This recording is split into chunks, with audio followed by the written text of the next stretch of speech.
Hello everyone, today's episode is on engine tuning, which refers to modifying the vehicle's ECU software with the goal of squeezing more horsepower out of the engine. But how exactly is this done? Well, hopefully this will bring some light into the science behind it. As you probably know, gasoline internal combustion engines require three things in order to run. Those are fuel, air, and spark. When tuners are working on a software, they are simply tweaking these three knobs. As a rule of thumb, you first set air, then fuel, and spark last. As I will explain more in detail, the reason is that each variable has an influence over the next, but there is no denying that there is a strong interaction effect amongst the three. Let's go over a few things that can be done to improve air. If your car is turbocharged, it is super easy to make a considerate amount of more power by cranking up the boost. This is possible by closing up the wastegate valve. The wastegate valve controls how much air is bypassed from the exhaust manifold to the exhaust pipe. Closing it further means more air goes through the turbine, resulting in higher compressor speed and therefore increased boost. If your car is naturally aspirated, you have limited options, but that doesn't mean all hope is lost.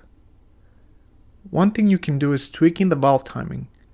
If you increase valve overlap by opening the intake valve earlier and opening the exhaust valve later, you will find a sweet point where you make more power.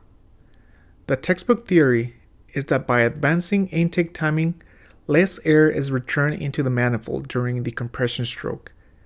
And by advancing the exhaust valve later, you maintain the combustion chamber sealed for a little bit longer, meaning you take better advantage of the pressure. It's just a matter of finding the perfect balance.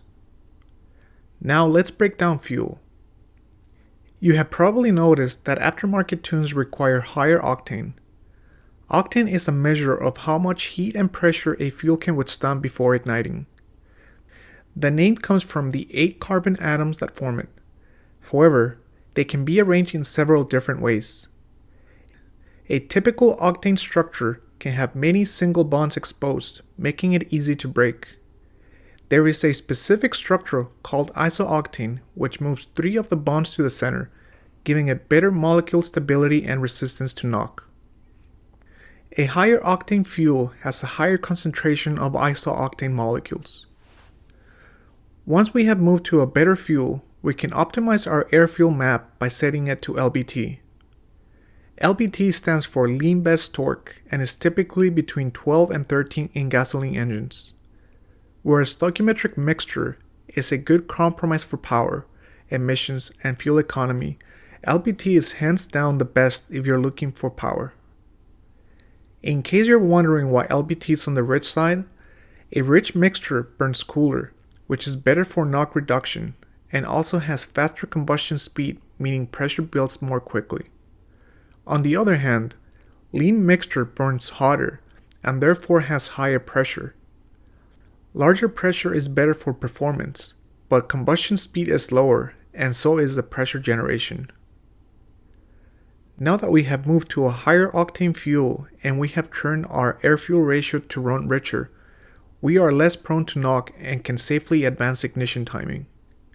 The specific value that you want to find is called MBT, or minimum timing for best torque. Contrary to what some might believe, ignition is not triggered at top dead center. Instead, it is started approximately 10 to 30 degrees before as the piston travels up on the compression stroke. The reason being that combustion takes time to expand, and ideally you want the piston to be slightly over top dead center by the time of maximum pressure. This way, you don't fight the explosion during the compression stroke or waste pressure during the expansion stroke. So just to recap, in order to squeeze more power out of your engine, you need more air, LBT, and MBT. When auto manufacturers make the stock tune, they have to consider several things, such as fuel economy, emissions, and of course reliability. But this means that if you're solely interested in power, there's usually some wiggle room. Just a few words of caution. Whenever tweaking the boost charge, be careful not to exceed the pressure that your hardware can handle. When messing with ignition timing, over-advancing spark can lead to large knock resulting in catastrophic damage to your engine. And over-retarding spark could melt your catalyst because less of the combustion occurs in the cylinder. And remember that air-fuel ratio goes hand in hand with combustion temperature.